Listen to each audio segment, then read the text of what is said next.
Bonjour à tous!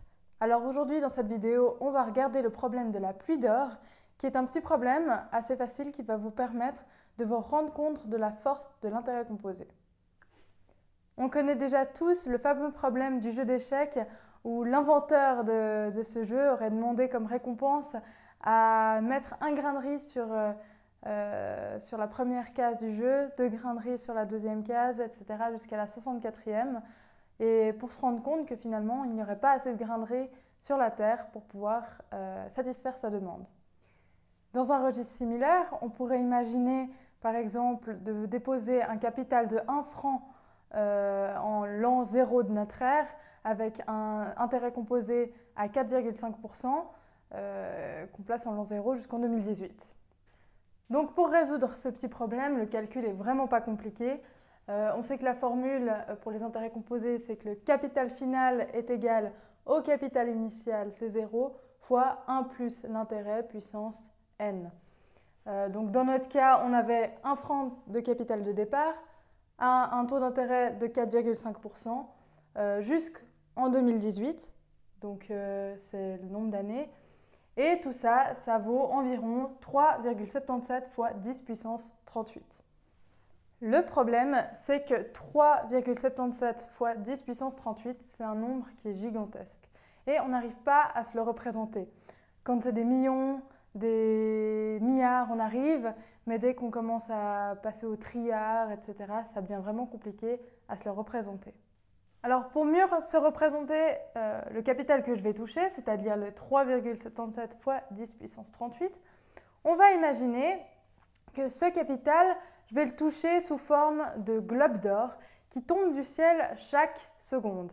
Et ces globes d'or, ils ont la même taille que la Terre. La question de ce problème sera donc, après combien de secondes cette pluie d'or cessera? Bon, du coup, pour résoudre ce problème, il va nous falloir avoir 2 informations. La première, c'est de savoir le poids de la Terre. Donc on sait qu'elle pèse 6 fois 10 puissance 24 kg. On a aussi besoin du prix d'un kilo d'or qui est d'actuellement, quand je tourne cette vidéo, de 40 000 francs. Donc à partir de ces 2 informations, on va pouvoir trouver le prix en or d'une terre. Donc le prix d'un des globes qui va tomber. Et pour trouver ça, c'est facile, il suffit de faire 40 000 fois 6 fois 10 puissance 24. Et ça nous donne 2,4 fois 10 puissance 29 francs.